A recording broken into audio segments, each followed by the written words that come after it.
एक गुजरी थी जो दूध दही बेचा करती थी। एक दिन उसने बहू से कहा, बहू दूध दही बेच आओ। कार्तिक का महीना था। बहू दूध दही बेचने जा रही थी।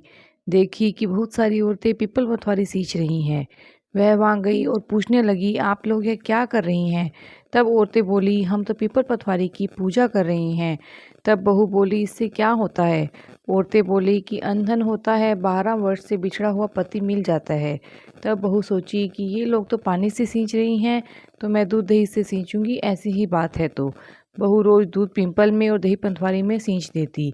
गुजरी रोजाना बहू से कहती, दूध दही का दाम लाओ। तब बहू कहती, महीना पूरा होने से ला दूंगी। इस तरह कार्तिक का महीना पूरा हो गया। पुण्यों के दिन गुजरी ने बहू से दूध दही का दाम मांगा तो बहू पिंपल पथवारी के धरने पड़ गई। पीपल पथवारी पूछी कि तुम हमारे धरने क्यों पड़ी हो? तब बहू बोली, सासू मेरे से दूध दही का दाम मांग रही है। पीपल पथवारी बोली, हमारे पास तो ये पान पत्ता है, यही ले जाओ। बहू टोकरी में पान पत्ता डालकर ले गई और डर के मारे ओढ़कर सो गई। गुजरी बोली, बहू दाम लाई हो क्या? तब बहू बोली, हाँ सासू जी, टोकरी में रखा है। सासू जी जाकर देखे तो टोकरी में हीरे मोती जगमगा रहे हैं। सासू बहू को सारी बात पूछी कि इतना धन कहाँ से लाई। तब बहू ने सारी बात सच सच बता दी। तब सासू बोली कि ऐसी ही बात है तो अब की कार्तिक मैं भी पीपल पथवारी सींचूंगी।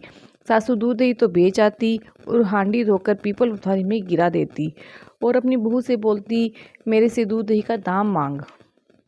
तब बहू बोली कि सासू से दाम कैसे मांगूं? सासू बोली, नहीं तुम तो मांगो।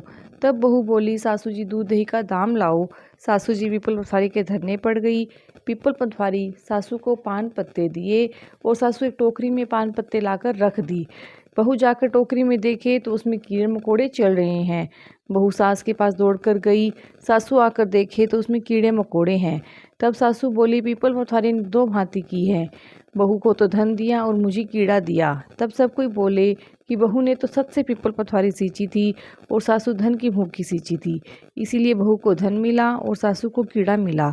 हे पीपल पथवारी माता, जैसे बहू को ठूठी वैसे सबको ठूठना, जैसे सासू को ठूठी वैसे किसी को मत ठूठना, जैसे बहू को धन दिया वैसे सबको देना, कहता सुनता हुंकारा भरता सारे परिवार को देना। तुलसी जी की कहानी। कार्तिक के महीने में सब स्त्रियां तुलसी सींचने जाती थी। कोई धन मांगती, कोई सुहाग मांगती और कोई सींचकर आ जाती थी। एक बुढ़िया माई थी, रोजाना तुलसी माता सींचने जाती, पूजा करती और कहती, तुलसी माता सत की दाता, मैं बिरलो सींचू तेरो, तू कर निस्तारो मेरो। तुलसी माता लड्डुओ दे, गड्ढुओ दे, पीताम्बर की धोती दे, मीठा मीठा घास दे, बैकुंठा का बास दे, चटके सी चाल दे, पटके सी मोच दे, चंदन को काट दे, झालर की झनकार दे, साईं को राज दे, दाल भात का जीवन दे, 11 को दिन दे, आप कृष्ण का कान दे। बुढ़िया माई की इतनी बात सुनकर तुलसी माता सूखने लगी। तब भगवान ने पूछा, आपको इतनी स्त्रियां आकर पूजा करती हैं, जिमाती हैं, मानती हैं, फिर भी आप सूखकर पिंजर कैसे हो गई हो? तुलसी माता बोली, मेरे मन की मत पूछो। भगवान बोले, जैसी बात है बताओ, मैं नहीं पूछूंगा तो कौन पूछेगा? तब तुलसी माता कहने लगी, एक बुढ़िया माई आती है, वह रोज इतना कुछ मांगती है, सो मैं और सब कुछ तो दे दूंगी, लेकिन आप कृष्ण का कांत कहाँ से दूंगी? भगवान बोले कि बुढ़िया माई मरेगी तब मैं मौके पर आकर अपने आप कांधा दे दूंगा, आप चिंता मत करो। बुढ़िया माई आए तब उससे यह कह देना। पीछे कुछ दिनों के बाद एक दिन बुढ़िया माई मर गई। बुढ़िया माई के परिवार में कोई नहीं था। सारे गांव वाले कहते कि बुढ़िया माई बहुत धर्मात्मा है और सब गांव वालों ने मिलकर सारी तैयारी कर दी। उसे उठाने लगे तो वह इतनी भारी हो गई कि किसी से नहीं उठी। तब सब कोई बोले, बुढ़िया माई इतनी पूजा पाठ करती, पाप घाट की माला फेरती, जिससे इतनी भारी हो गई है। फिर भगवान बूढ़े ब्राह्मण का वेश धर कर आए और पूछे कि यहाँ भीड़ क्यों हो रही है। तब सब कोई बोले कि यह बुढ़िया माई मर गई है, पापनी थी जिससे इतनी भारी हो गई है, किसी से नहीं उठ रही है। तब भगवान बोले, मुझे बुढ़िया माई के कान में एक बात कहने दो या उठ जाएगी। सब कोई बोले, तुम भी अपने मन की कर लो। भगवान बुढ़िया माई के कान में जाकर बोले, बुढ़िया माई तू बिरलो सिंचो मेरो, मैं करूँ निस्तारो तेरो। तू बुढ़िया माई लड्डुओ ले, पीताम्बर की धोती ले, मीठा मीठा घास ले, बैकुंठा का बांस ले, चटके की चाल ले, पटके की मोत ले, चंदन को काढ़ ले, झालर की झनकार ले, साईं को राज ले, दाल भात का जिम्मन ले, 11 को दिन ले, आप कृष्ण की कान ले।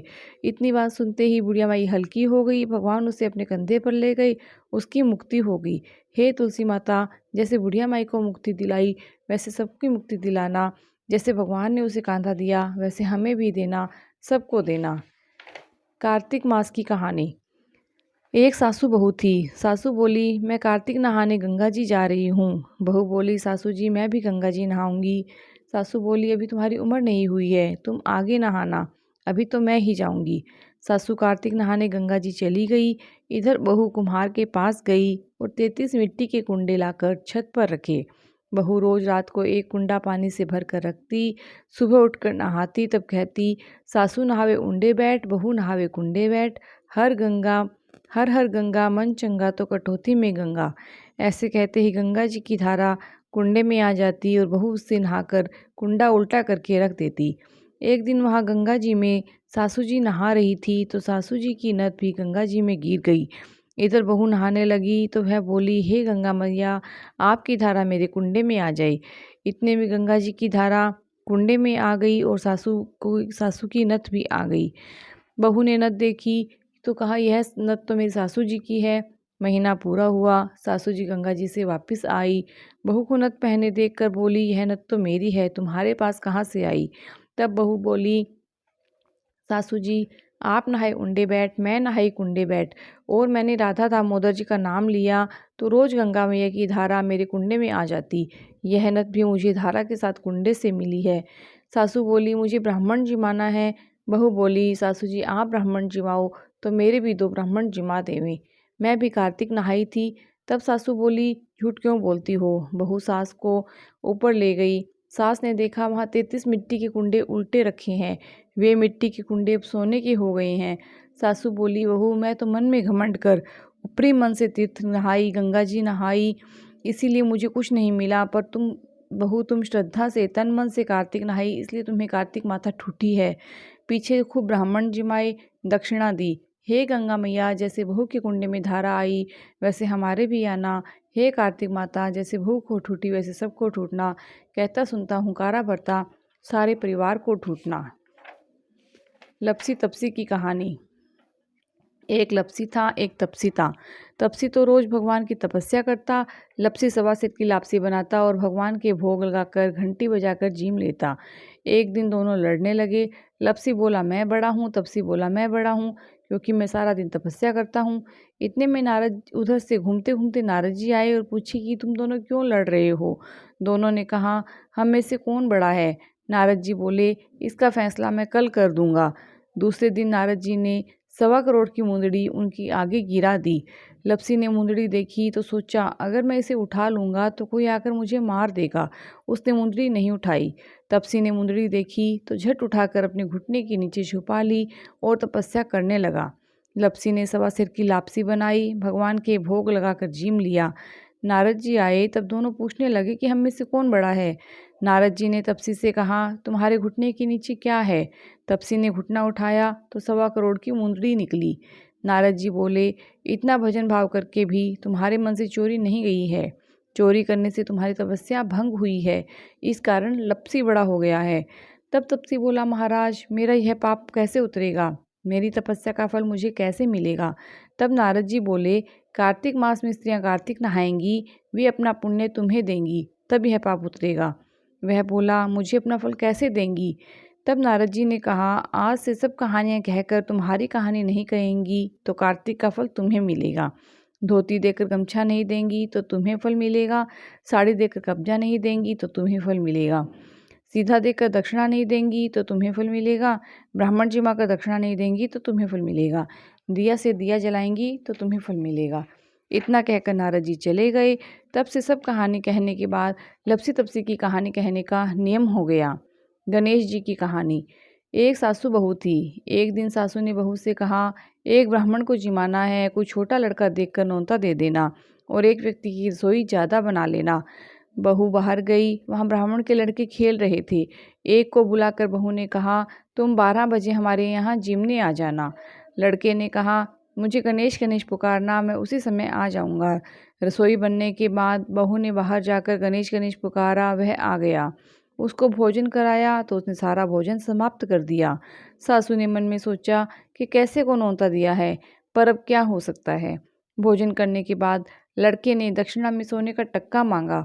सोने का टक्का उनके पास नहीं था, पर मना कैसे करें। बहू बेचारी पड़ोसन से मांगने गई। पड़ोसन ने 2-4 बातें सुनाकर उसे टक्का दे दिया। लड़के को सोने का टक्का देकर विदा किया। इधर घर में देखें तो घर धन से भरा पड़ा है। सासू बोली, बहू, हम पर तो गणेश जी प्रसन्न हुए हैं। हे गणेश जी महाराज, जैसे उनको अन्न धन दिया, जैसे उन पर प्रसन्न हुए, वैसे सब पर होना।